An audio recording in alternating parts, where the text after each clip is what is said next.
नमस्कार दर्शक वृन्द, आज म एउटा यस्तो नमुना विद्यालयमा छु जहाँ अति गरिब घरबारविहीन चुहुरा अनाथ बालबालिकालाई निशुल्क खाना बस्न सहित गुणस्तर शिक्षा प्रदान गर्दै आएको जिल्लामै एकमात्र विद्यालय श्री जनकल्याण आधारभूत विद्यालय शारदा नगरपालिका 5 तल्लो मार्केमा छु।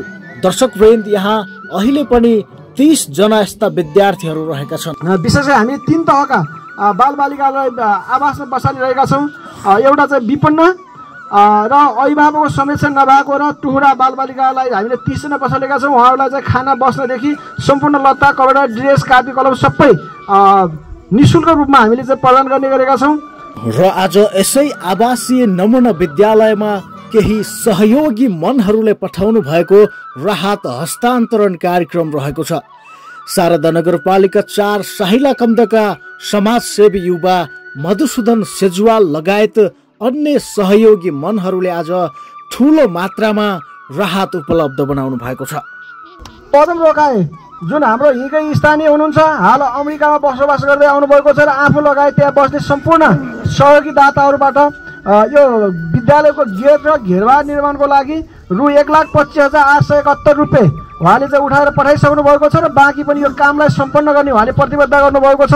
जसमध्ये नाम नखुलाइदिने शर्तमा हाम्रा शारदा नगरपालिकाकी चेली हाल अस्ट्रेलियाबाट यहाँ शारदा नगरपालिकामा कि चेलीहरू अस्ट्रेलियामा बसिरहनु भएको छ र उहाँहरूले चाहिँ 20,000 रुपियाँ सहयोग गर्नुभएको छ।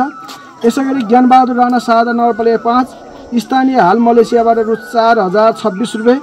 यसै गरी खिमबहादुर विष्ट शारदा नगरपालिका 6 बाट स्थानीय रु 3,000 रुपियाँ।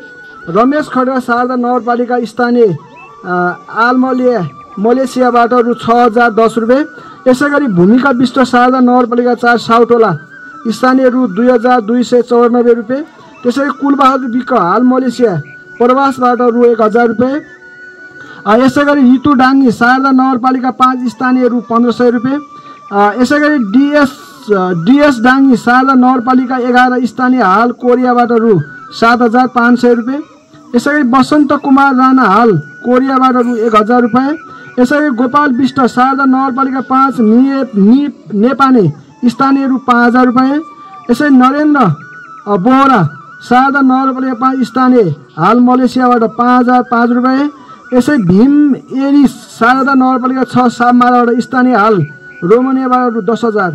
यसै गरी पवन श्रेष्ठ शारदा नगरपालिका 3 हाल मलेसिया 2,000 गरेर उहाँहरूको संयुक्त चाहिँ सहयोगमा जसै नेतृत्व गरेर आदरणीय व्यक्तित्व मधुसूदन सेजलजीले हामीलाई 75 दर्जन कापी, 75 दर्जन कलम, 13 बोरा चामल, 1 बोरा दाल, 1 बोरा सोयाबिन, 1 गट्ठा खाने तेल, 2 केजी मसला र 2 पोका साबुन यहाँ सहयोग गर्नुभएको छ। उहाँलाई चाहिँ धन्यवाद। र उहाँको नेतृत्वमा आजै यस विद्यालय एउटा चाहिँ आवासीय विद्यालयमा हामी सहयोगको अपेक्षा रहनेछौँ। यस कार्यक्रमको प्रमुख अतिथिका रूपमा रहनुभएका सल्यानका डिएसपी डाक्टर हेमबहादुर केसीले अब सामुदायिक विद्यालयमा पनि अंग्रेजी भाषालाई प्राथमिकतामा राख्नुपर्ने धारणा व्यक्त गर्नुभयो। अब क्वालिटी एजुकेसनमा आज किन चाहिँ यो देशैभरि चाहिँ बोर्डिङ स्कुलको छ्यापछ्याप्ती भयो? एउटा सानो प्रसङ्ग दिन्छु तपाईँलाई। इङ्ग्लिस भनेको चाहिँ तपाईँको ग्लोबल्ली युज हुने चाहिँ इन्टरनेसनल ल्याङ्ग्वेज हो। मेरो भनाइ त के हो भने अब सामुदायिक स्कुलका नेपाल अधिराज्यभरिका स्कुलहरूमा अब इङ्ग्लिस मिडियमबाटै चाहिँ स्टडी गराउनु पर्ने देखिन्छ।